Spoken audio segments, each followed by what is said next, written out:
Okay, alam niyo po ba ang araw na to ay actually every Sunday is a special day, amen? And every day is a special day for us because we experience God's presence, most especially kapag tayo po'y nag-spend na ating pong worship time, prayer time with the Lord. Those are special for us. But right now, we are here all together. Minsan-minsan lang tayong magkita-kita at magkasama-sama dito to worship the Lord. And dapat lahat nagagalak. Ngitian mo nga ang katabi mo.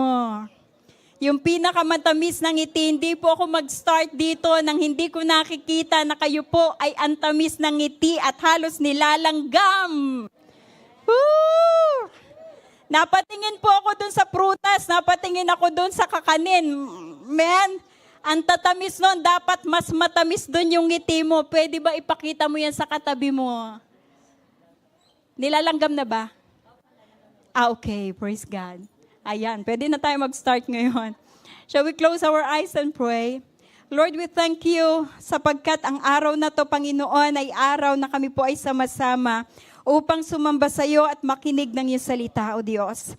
Gagawin mo po, Panginoon, ang nais mo, ang kalooban mo sa araw pong ito for us to experience more of your presence, O God. Salamat sa kagalakan and even thank you, Lord God, for the fruit of the Spirit. Thank you, Jesus, for your great presence, your protection, and your glory is upon this place, Lord, surrounding us, and the weapon of the enemy can prevail in the mighty name of Jesus. Lord, we just bring you back all the praises and glory in Jesus' name. Amen. Praise God. Naiiyak ako, hindi ko alam. Praise God. Ang pamagat po ng akin po isi-share sa inyo for today ay to God be the glory. Amen. Kasi kanina ba nag-worship po tayo, alam niyo po, damang-dama ko po yung presence ng Lord and ang sarap talaga kapag yung awit natin, idinededicate talaga natin mismo sa Kanya. Bakit? Bakit may ganun po ba, Pastor? May ganun ba na hindi na-dedicate? Possible no? Kasi maraming distraction ng utak natin. Maaaring nandito tayo, we are praising God, we are lifting our hands, but ang ating isip po ay nasa araw ng bukas, wala pa. Bukas na trabaho na naman. Diba? That's why we have to focus right now. Sabi mo sa katabi mo, focus. Okay, if you want to receive the best, focus. Praise God. To God be the glory. Are you ready to give God all the glory today? Lahat ho ng gusto ibigay sa Diyos, ang lahat ng papuri, tumaas ang kamay at pumalakpak, sabihin, hallelujah, to you be all the glory, Lord. Wala ko nga ang kinin, Panginoon, sa iyo lang lahat ng kapurihan. Amen. Okay. Ephesians, buksan mo sa Ephesians chapter 3, verses 20 to 21. Yan. Okay, sabi po dito, now to Him who is able to do immeasurably more than we ask or imagine according to His power that is at work within us. To Him be glory in the church. Tingnan mo ulit yung katabi mo. Man. In the church, nakikita mo ba ang kaluwalhatian ni Lord sa Kanya? Amen. Praise God. And in Christ Jesus, throughout all generations, forever and ever. Amen. Amen. Amen. Gusto ko lang pong humingi ng isa lang. 2 sentence lang. Pumunta ka dito sa harapan, 2 sentences lang, sabihin mo kung ano ang ginawa ng Diyos sa buhay mo. Because I just need one person lang po, because time is running. Amen? Kaya una-unahan kayo. At the count of 5, sino? Tayo! Praise God. Good morning, everyone. Thank you, Lord. Nakabalik po kami sa Canada ng safe and sound. Nakabakasyon po kami within 20 days sa Pilipinas, pero bitin na bitin po iyon, pero nag-enjoy pa rin sa family. Marami pong mga bagay na nangyari. Masaya pero malungkot pagbalik. Pero ginaid pa rin kami ni Lord kasi nakauwi kami after 7 years. Salamat po sa Panginoon.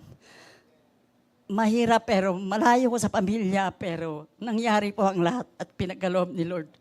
Maraming mga trials din na on the way back home, bago po kami nakarating ng Aklan, meron pong mga emergency na nangyari sa amin pero hindi po kami pinabayaan ni Lord. Salamat po sa lahat.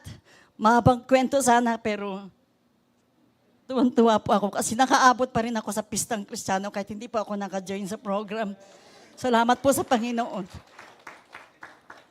Ano po ako, masyadong iyakin kasi hindi ko po alam masaya lang po ako. Pero ang ginawa po ng Panginoon sa pag-uwi namin nakita ang mga mahal sa buhay, natupad din ang mga pangarap namin na after 7 years na nakauwi kami na hindi namin akalain na nag-tourist lang po kami dito in 6 months and then na-extend and then naging permanent residence. And then nakapagtrabaho po kami. And then this time, sabi ng daughter-in-law ko na si Heidel, pwede na po kami mag-apply ng Canadian citizen. Maraming salamat po sa Panginoon sa ginawa po sa buhay namin ni Brother Mar. At saka si Brother Mar po dito po nakatanggap sa Panginoon. Sabi nga doon sa church namin iba pala, ayaw niyang tumanggap sa Pilipinas. Ang gusto niya ano nga po sabi ng pastor namin, sabi niya, imported daw si Brother Mar at dito tumanggap sa Panginoon. Thank you, Lord, sa mga blessings. Salamat po. Amen. Ayan. Pang 3 weeks yon. Praise the Lord. Amen. Go back to Ephesians chapter 3, verses 14 to 15. Sabi po dito, for this reason, I bow my knees before the Father, from whom every family in heaven and on earth derives its name. Sino dito yung kumpletong family? Dito. Taas ang kamay. Amen. Praise God. To God be the glory talaga. That He would grant you according to the riches of His glory to be strengthened with power through His Spirit in the inner man, so that Christ may dwell in your hearts through faith, and that you being rooted and grounded in love, taas ang nagmamahal. Sabi nga sa katabi mo, with sweetness, mahal kita, mahal na mahal kita. Yan. May be able to comprehend with all the saints what is breadth and length and height and depth, and to know the love of Christ which surpasses knowledge, that you may be filled up to all the fullness of God. Sino uli ang gustong mapuno ni Lord? So that everything na ipupuno sa iyo ni Lord ay ibabalik mo naman sa Kanya as glory. Amen? Praise God. Hallelujah. Okay. With the Lord, there's always a celebration. Kapag kasama mo ang Panginoon, actually, kami nga po, pag nag-uusap-usap kami, sabi namin, pag kasama mo si Lord, no, hindi po pwedeng may magugutom. Amen? Pag kay Jesus, laging busog. Kaya kinakailangan mamaya lahat ay busog, Amen? Kasi pag ikaw ay na kay Lord, there's always a celebration. And God celebrates with us as family. Family na yung bawat pamilya na naiintindihan ang essence, ang kahulugan, ang purpose ng celebration. We are so familiar with celebration, amen? But alam mo ba, pag sinabing godly celebration, this is very different. No, dito nalulugod ang Diyos kapag tama ang ating pagse-celebrate. Yung tatumba. Sabi sa Psalm 145 verse 7, they celebrate your abundant goodness and joyfully sing of your righteousness. Okay? We are celebrating here dahil lahat ng nandito ay binago at patuloy na binabago ni Lord. And we are walking in righteousness. That's why we are joyfully singing to the Lord. Ang hirap umawit sa Panginoon, di ba? Kapag hindi ayos ang buhay mo, tama? Pero kapag inaayos na Lord at nagsasubmit ka sa Panginoon, ang sarap ibuga lahat bilang pagsamba at papuri sa Kanya. Woo! Palakpakan mo si Lord. Feast is remembering God's wonderful acts of kindness. Ang pagsasaya po o pista ay pag-aalala kung gaano kabuti, ano ba ang lahat ng ginawang mabuting bagay ni Lord sa buhay mo. Kaya nga si Tita Jane, hindi matapos-tapos kasi ang buti ng Lord sa buhay niya. Sabi ko, 2 sentence lang. But ganun siya katuwa sa Lord.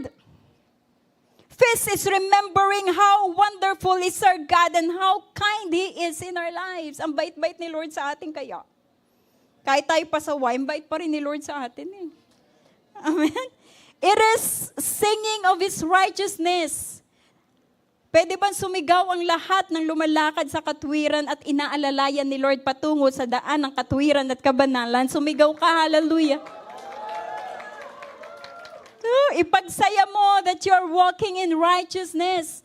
Mahirap sa iba, di ba? Baguhan ka pa lang, galing ka sa isang maruming buhay, madilim na buhay. Mahirap, but you're striving. You are persevering because you know that God is walking with you and you're walking with God. Amen. It is singing of His righteousness, kaya ka nakakaawit dahil nararanasan mo at nasa iyo ngayon ang righteousness ni Lord. Ituro mo ang katabi mo. Nasa iyo ang righteousness ni Lord, kaya ka nakakakanta. Walang pakialam si Lord kahit pumiyok, kahit sintonado ka kasi nakatono ang puso mo sa Panginoon. And that's so harmonious sa tenga ni Lord ang awit mo. Amen. Buksan natin sa Exodus chapter 12 verse 14. This is the day you are to commemorate for a generation or for the generations to come. You shall celebrate it as a festival. Sabi mo nga, festival.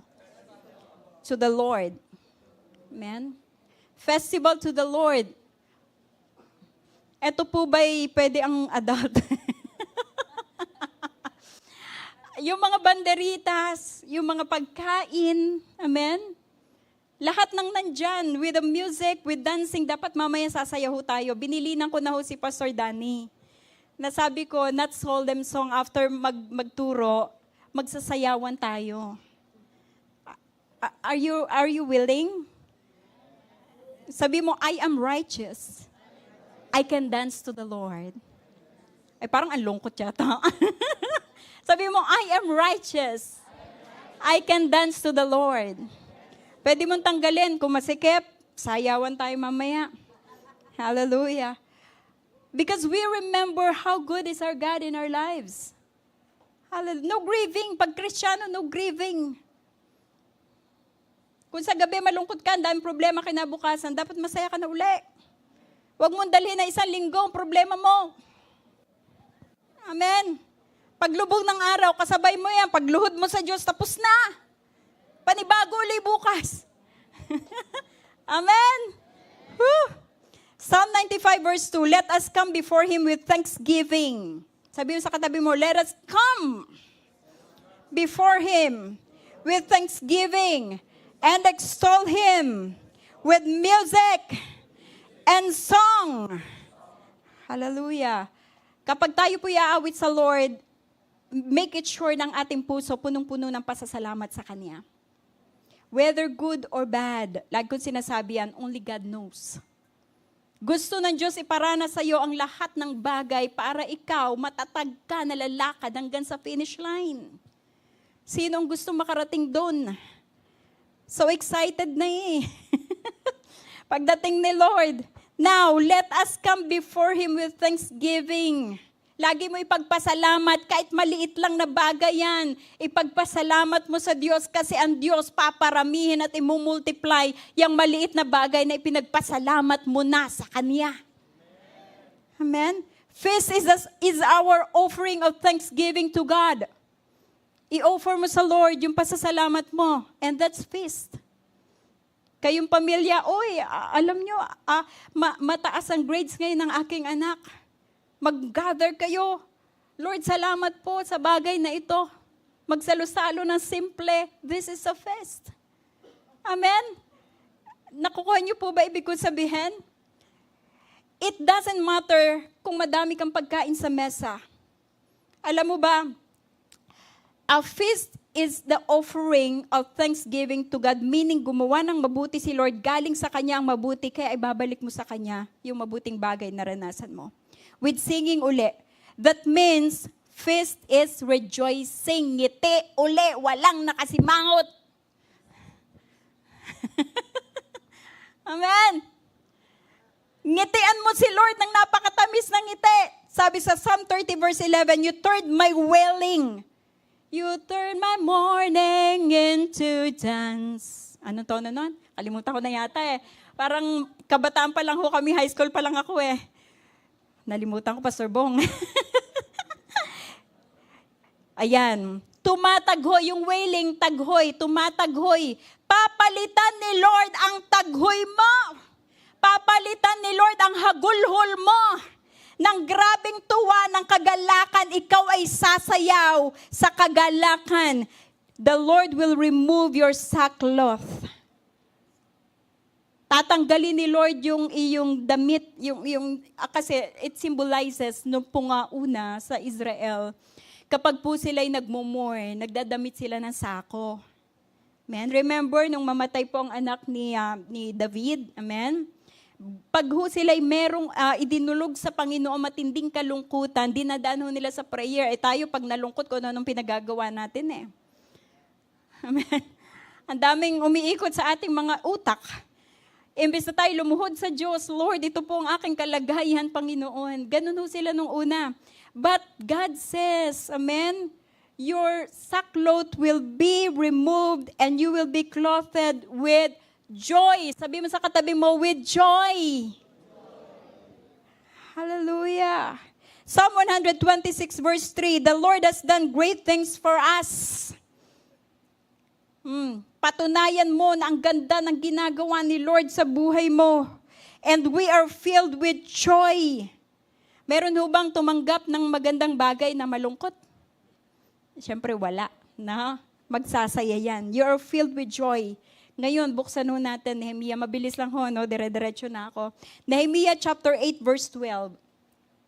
Ang ganda ako, naiyak talaga ako nung mabasa ko to. Binaybay ko ho ito mula umpisa ng Nehemiah 8. Sabi, naiyak talaga ako. Grabe. Kaya inuulit-ulit ko itong verse na to. Nehemiah chapter 8, verse 12. Ang sabi po dito, then all the people went away to eat and drink, to send portions of food, and to celebrate with joy. Because, take note of this, they now understood the words that had been made known to them. Kaya ka magsasaya kasi hindi dahil maraming pagkain o hindi dahil kasama mo family mo, hindi dahil magkakasama tayo together here. You are, praise God, you are to celebrate. You will enjoy the food. You will enjoy your company and fellowship here with great joy dahil naiintindihan mo ang salita ng Diyos na naririnig mo. Kasi ang story ho nito, balikan niyo po no? Nung ipaliwanag po nung mga leaders, sila Nehemiah, sila Ezra, no? Pinaliwanag nila sa Israelita, ang ibig sabihin, nung word of God na nandun sa book of law. Kasi binasa yun ni Ezra sa parang pulpit, no? Mataas, kita siya lahat ng tao. And habang binabasa, naiintindihan ng mga tao, pinapaliwanag, meron parang cell group din mga anointed group din na kanya-kanyang grupo pinapaliwanag, ito ibig sabihin, ito ibig sabihin. Nung maintindihan nila, umiiyak ho sila. And the leaders need to comfort them because they're crying. Bakit? Nakikita nila ang sarili nila sa salita ng Diyos. Nagpakumbaba sila because they understand the word of the Lord. And after that, ang sabi nila Nehemiah, nila Ezra, then all the people, kinuman nila, eat and drink. Celebrate with great joy. Amen? Sige, kumain kayo. Mamaya kakain tayo. Pero kailangan maintindihan mo muna ang pinapahayag ni Lord ngayong oras na to. Pwede ba yon? Lord, prinsipyo ko, hindi ako titikim ng sinukmani hanggat hindi ko naintindihan yung word mo. Lord, kailangan ko maintindihan kung ano pinapahayag mo sa akin ngayon. Kasi kung paano ako pumasok dito, nauhaw sa'yo, lalabas ako dito na punong-puno ako, and I will send portion to them who are weak outside. Amen. Hindi ka lang nagpunta dito para mabusog. Nagpunta ka sa lugar na to para ipaunawa sa iyo ni Lord ang lahat ng bagay na plano niya sa buhay mo so that you will be filled with great joy. So that if you go out, you are ready to send the portion of that joy that you experience in this place. Amen. Sabihin sa tabi mo, gets mo? What is feast? Feast is a celebration of God's love, provision, and pointing out to Jesus as the subject. No?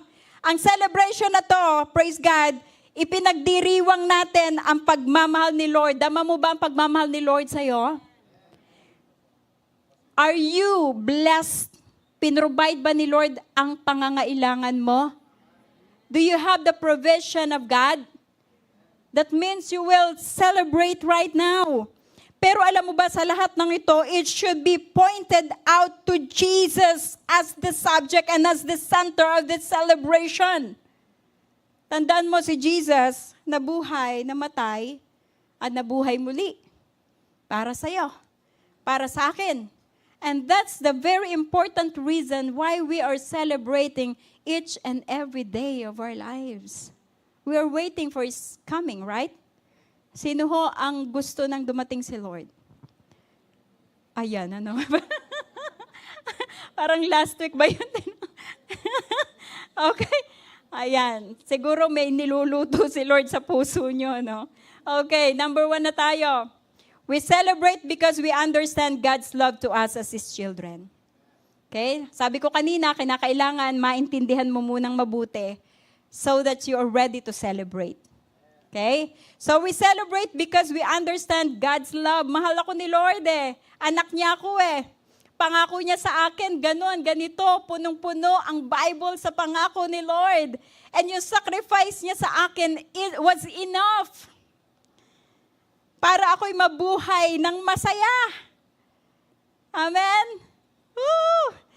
And His divine plan, ito, hindi lang nag-sacrifice si Lord para sa good future, best future mo, kundi si Lord may planong maganda para sa'yo. Ang prayer namin magnanay, Lord, bago ka dumating, matinding breakthrough eh. Diba? Hindi po para sa amin. We want to be blessing talaga. Number 2, bilisan ko, we celebrate as one and with one soul. Hawakan mo katabi mo, kamay ng katabi mo. Kamay. We celebrate as one and with one soul. Meeting together with the Lord as one body. Nandito po tayo para magsama-sama. I-enjoy ang ating fellowship together. As one body. Amen?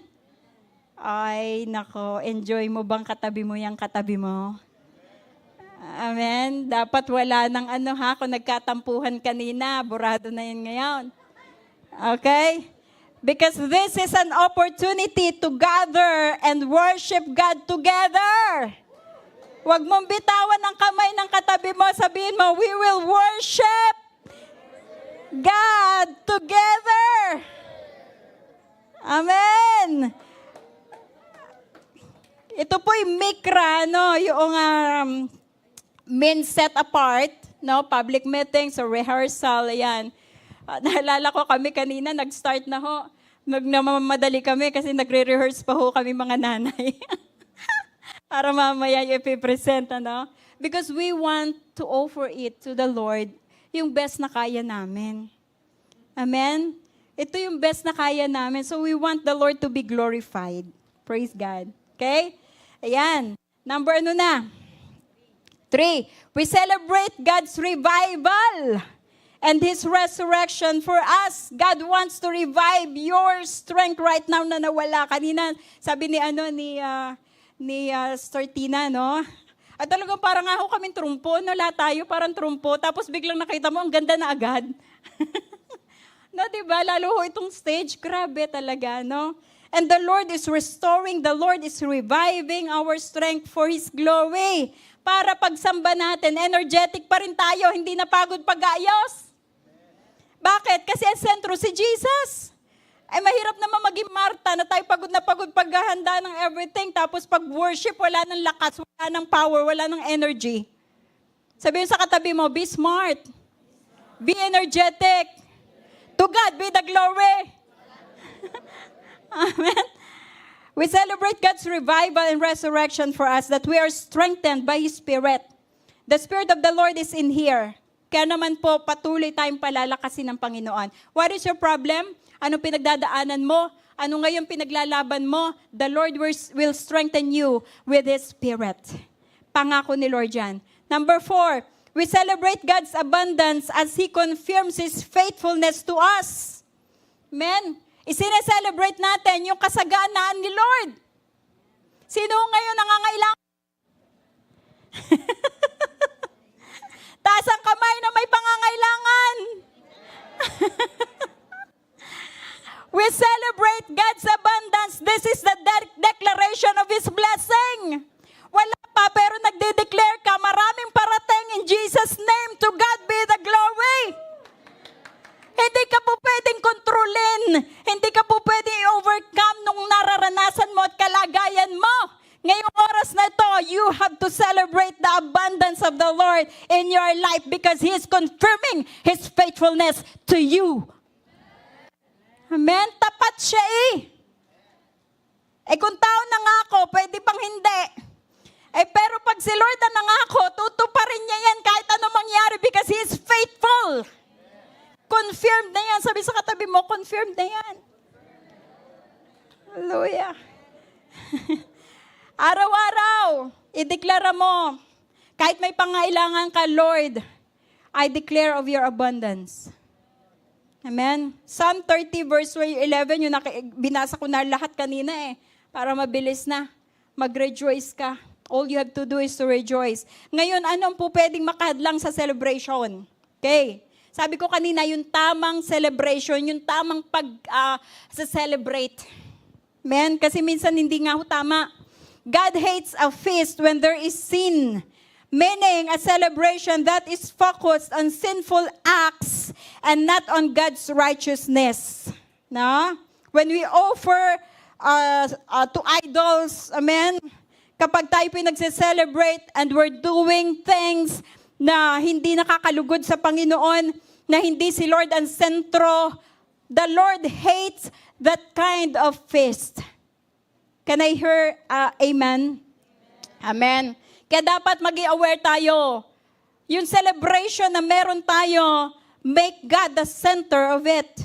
Sabi sa Amos chapter 5 verses 21 to 24, I despise your religious festivals. Your assemblies are stench to me. Ibig sabihin, malansang amoy ng celebration nyo. Pero I believe right now, the Lord already blessed lahat ng yan na ating pong pagsasaluhan.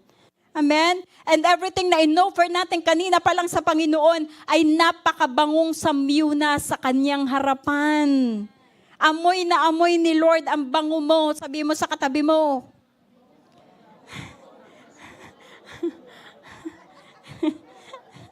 Hallelujah.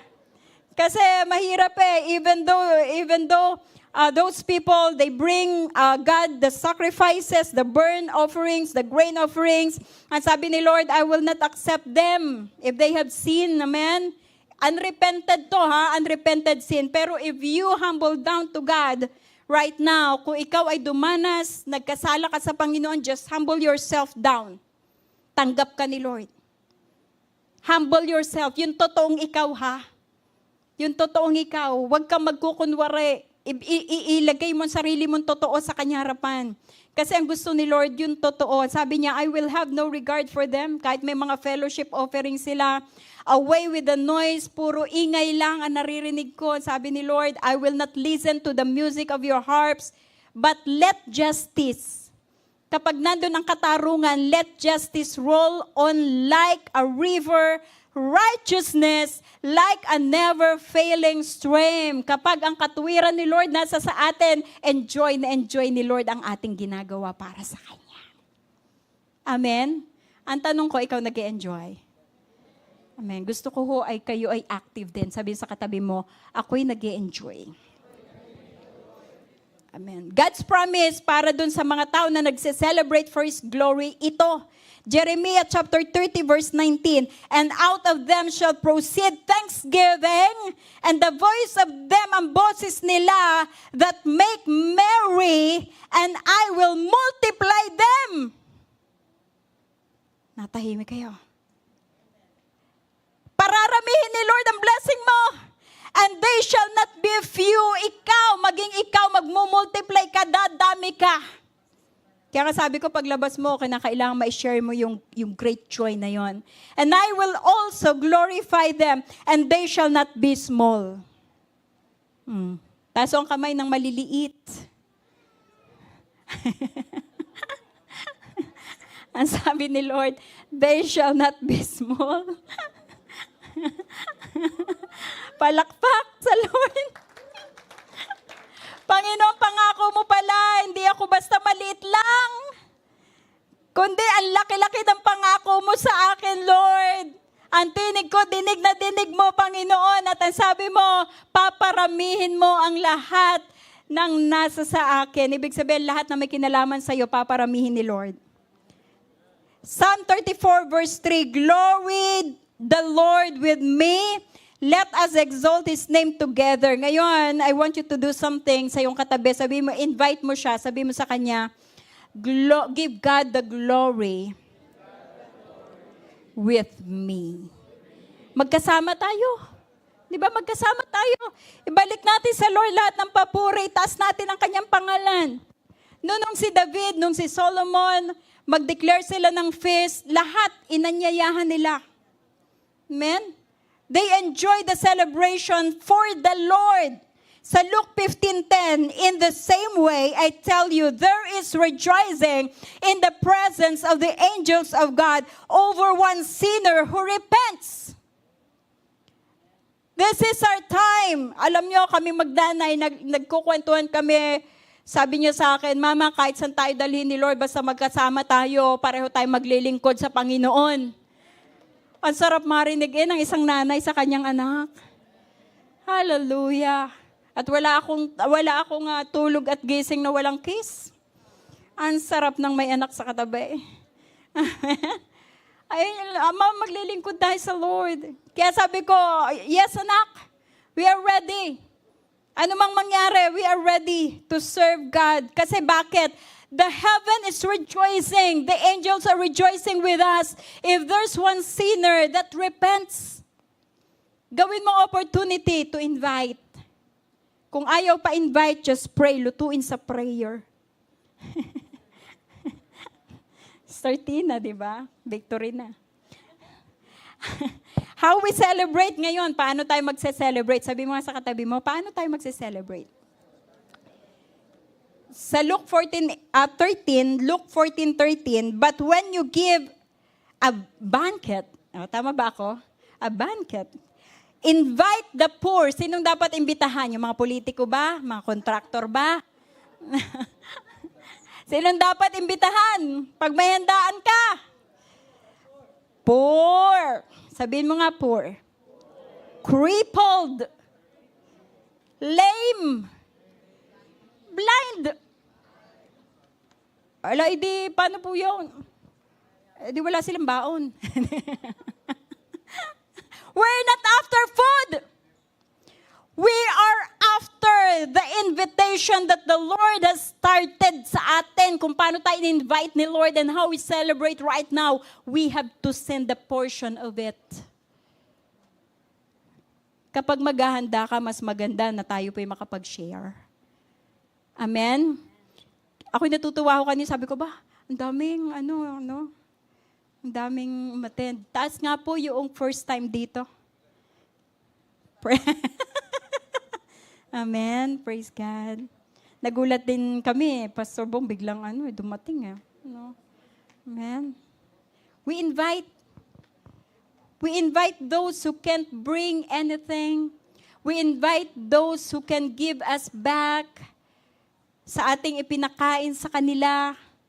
We have to invite them for them to experience God's love because this is the reason to celebrate.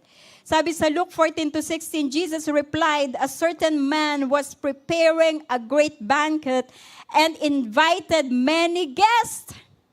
Sabi mo sa katabi mo, mag-invite ka. Kaya lang alam nyo, may story eh. May story. Actually, lala ko, lola ko eh. Sabi niya, tuloy-tuloy na sana ako eh. Kaya lang nung ako'y na-invite tuwing may okasyon, kasi di ba sinasamantala natin mag-invite kapag may okasyon, tama? Di ba? Ay kaso may naringgan siya, ang sabi daw, Pilipinas siya nangyari, dapat walang dito ganun ha, Canada ha. Ay, andito na naman. Ay, tuwing may okasyon, tsaka siya nasama. Ay, nasaktan ng lola ko eh. Sabi, abay ako'y kaya ko naman bumili niyo mga pagkain na yan. Ay, gano'n. Ay, Batanggen yan, lola ko eh. Kaya ko naman bumili mga pagkain na yan eh. Hindi na ho siya umate, nakakalungkot. Amen. Kaya every time, kukwento niya sa akin yun, sabi ko, sige la, magtagpo lang tayo sa gitna sa pag-ibig ni Lord. Sabi kong gano'n. Ay talaga hirap tuloy akayin ngayon. Sabi ko, wala namang pagkain. Wag kayo magpaparinig na, uy, nakita ko na naman yan kainan. Wag. Dahil ang pagkain para ho sa lahat. And we grab it as an opportunity to invite. Amen po. Last, we celebrate with Israel. Tandaan niyo po yung balita ngayon, viral, na sa Rosh Hashanah, na the Feast of the Trumpet. Ang sabi nila, September 23 up to September 25, darating si Lord. Rapture na. But hindi nangyari. But still, alam nyo, there was a celebration in Israel. Hindi dahil mag-rapture. Kundi yun ay remembering of God's goodness in their lives. Amen? Praise God. So we celebrate with them. John chapter 10 verse 22, then came the festival of dedication at Jerusalem. Yan. So lahat nagsasama-sama. Kahit tayo wala sa Israel, we celebrate with them. Amen? We celebrate with them. And malaya tayo mag-awitan, magsayawan. Mamaya gagawin natin yan. We do it for God's glory. Sabi sa 2 Kings 8:65, at that time, Solomon held a feast, and all Israel with him, a great congregation, from entering in of Hamath unto the river of Egypt, before the Lord our God, 7 days and 7 days, even 14 days. Amen? Ang sarap ng ganun celebration. No? Ang tagal, ano? But God honors our celebration. Actually, there's a feast of the weeks, no? May Passover feast, no? May first fruit feast, first fruit offering, iba-iba po, no? 7 kinds of feast. But the most important thing is how we celebrate it. Amen? Hindi yung makumpleto mo yung mga yun, kundi how you celebrate for God's glory. Psalm 122 verse 6, pray. Who is praying for Jerusalem? Taas ang kamay. Hala. Who is praying for Jerusalem, for Israel? Pray for the peace of Israel, and they shall prosper that love thee. Mapala daw po yung mga nagpipray for Israel. Ayan. Every morning, yung family po namin, kahit saglit na saglit, kasi pagbangon ko po, I make sure talaga nakapag-post na ng nakapag-devotion, everything, no? Tapos saglit na prayer, then after that, akyat na ako. Yun po yung aming schedule. And we make it sure that we pray for Israel. Amen? Now, are you part of that calling? No? Ang Diyos ay tumawag na kanyang mga anak, not just from Israel, no? Kundi maging tayo po na mga hintil. Amen? Gentiles. We are called by our name, in the name of Jesus, to serve Him and to celebrate. Amen? Praise God. So tayo bilang mga anak ng Diyos, sabi sa Psalm 118 verse 24, this is the day that the Lord has made. We will rejoice and be glad in it. As conclusion, Because God made the day. Si Lord ang may gawa ng araw. Let us celebrate this day for His glory. Mark it ha, walang hindi sasayaw. Walang hindi sasayaw. Let us celebrate this day for His glory. Lahat ng araw ay kay Lord. And we have all the reason to rejoice because this is the day. Give God the glory. Shall we all arise? Amen. Humanap ka ng tatlo at sabihin mo, this is the day that the Lord has made.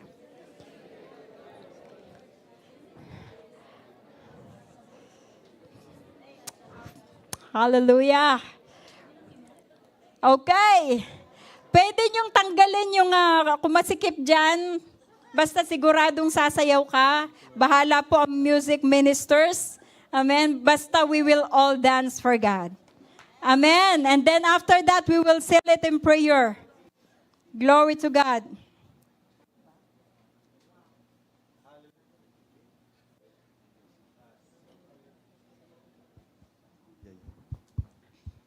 Praise God. Isa nga pong malakas na palakpak sa ating Panginoon. Hallelujah! Sasayaw daw tayo kahit masakit ang paa mo, kahit masakit ang likod mo, kahit napagod ka kanina, merong rason para tayo'y sumaya at sumayaw at kumanta. Amen? Bago tayo kumanta, pwedeng sabihin, tanungin mo sa katabi mo, handa ka na bang sumayaw? Are you ready to dance and sing for the Lord? Sa kabila naman. Are you ready to dance for the Lord? Amen. Yung ating kakantahin ngayon ay isa sa mga paborito ng kanta ni Bishop Art Gonzalez. Pagkilala ang ating Panginoon. Amen?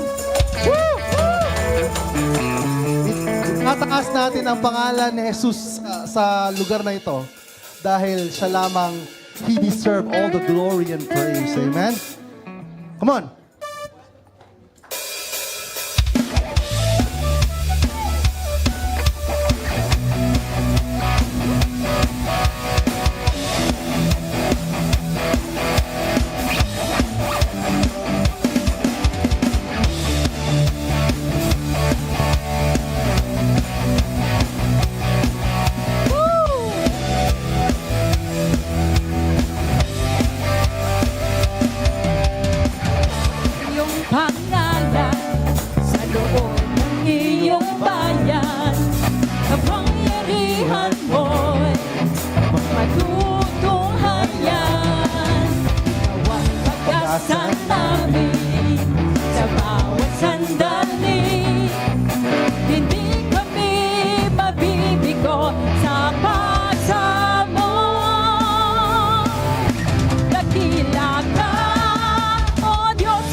Itaas ang iyong pangalan sa loob ng iyong bayan.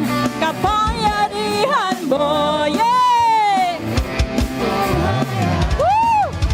Tawang pag-asa namin, amen! Sandali, hindi kami mabibigo sa pagsa mo.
kasakitan. Masabi mo sila na. Glory to you, Lord. Hallelujah.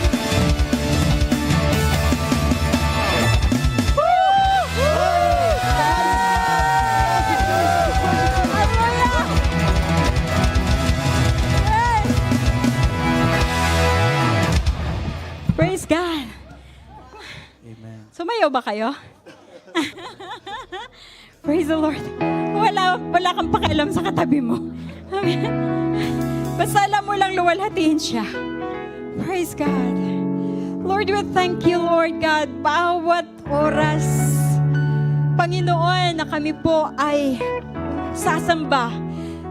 This is an opportunity, Panginoon, for us to express our great joy to you. Gusto namin, Lord, yung sumisigaw kami. Gusto namin, Panginoon, yung sumasayaw kami para sa iyo. Gusto namin, Panginoon, yung pinagpapawisan kami for your glory, Lord. Let our hearts, oh God, declare everything to you. Be all the glory. Salamat po. Selyado itong lahat, Panginoon, because we know that you are pleased, Panginoon. Natuwa ka sa buhay ng iyong mga anak. Natuwa ka, Panginoon, sa pagsamba ng iyong mga anak, O Diyos. Kaya naman, Panginoon, sa oras na ito, it is all are sealed in the mighty name of Jesus. All are sealed by the power of the Spirit, Lord God. At itatak mo sa aming mga puso, Panginoon, ang pagse-celebrate. Itatak mo ang kagalakan. Itatak mo, Panginoon, ang patuloy naming pagdiriwang sa bawat bagay na nararanasan namin mula sa inyo. Salamat po ng marami. Tanggapin niyo ang pinakamalakas na papuri, pasasalamat, sigaw ng pasasalamat sa Diyos na Diyos.